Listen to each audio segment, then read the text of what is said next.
नौशीन शान है और मैं अलीगढ़ मुस्लिम विश्वविद्यालय की छात्रा हूँ। और आज मैं यहाँ उत्तर प्रदेश के जिला संभल नोडल क्षेत्र अलीगढ़ से संविधान के 11 संकल्प, संवैधानिक मूल्यों पर मजबूती देने के प्रण पर अपने कुछ विचार प्रस्तुत करने आई हूँ।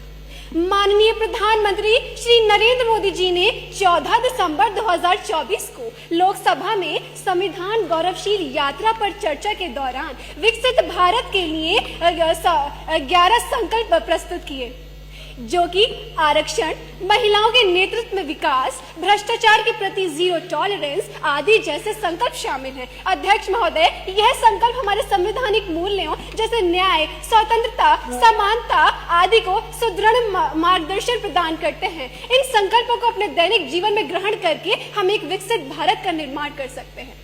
युवा देश का भविष्य है और इन्हीं संकल्पों के माध्यम से वे इन्हीं संकल्पों को आत्मसात करके राष्ट्र निर्माण का में सक्रिय भागीदार बन सकते हैं।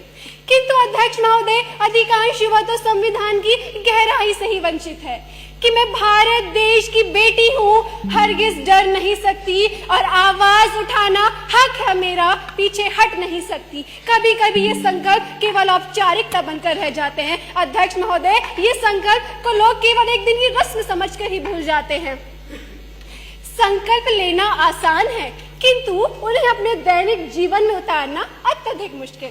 उदाहरण स्वरूप, भ्रष्टाचार मुक्त भारत का सपना तभी सार्थक होगा जब प्रत्येक युवा, प्रत्येक नागरिक ईमानदारी से कर्तव्य करे। अध्यक्ष महोदय, यह बिल्कुल सटीक बात है कि जब हम कोई बड़े स्तर पर निर्णय लेते हैं तो उसमें कठिनाइयां तो आती ही हैं, किंतु उनका समाधान भी होता है।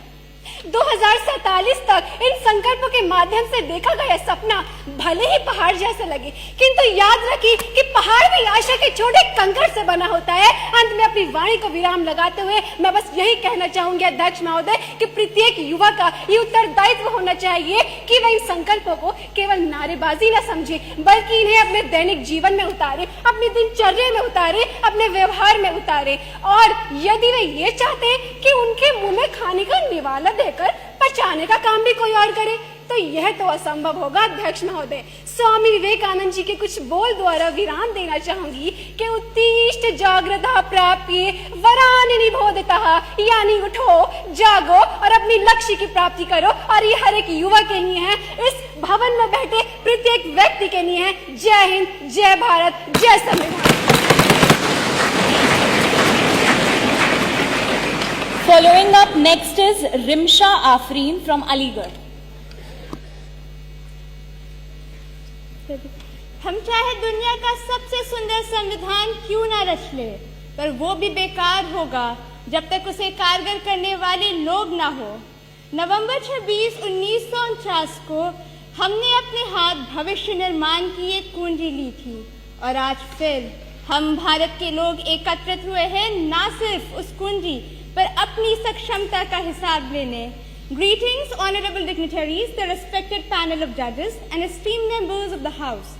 I, Rimsha Afreen, rise from the historic town of Aligarh to present my views on 75 years of the Indian Constitution, a journey of rights, duties and progress.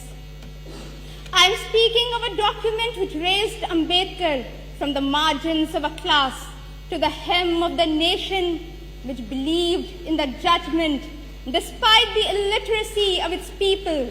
I am speaking of a charter crafted with prudence and thought.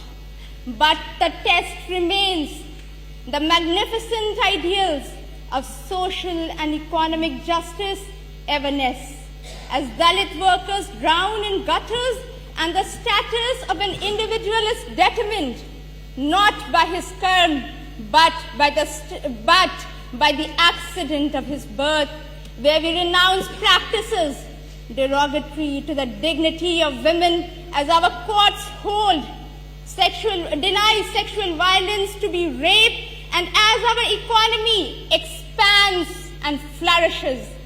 73% of the wealth we make is garnered by those 1% at the top.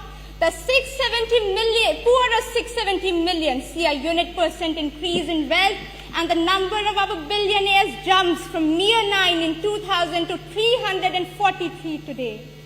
Now, my fellow countrymen, picture the last man in the row, the poorest and the weakest you have seen, and answer in what measure has his life improved. That indeed should be the guide, not just to our national life, but to all individual and collective endeavor. Thank you.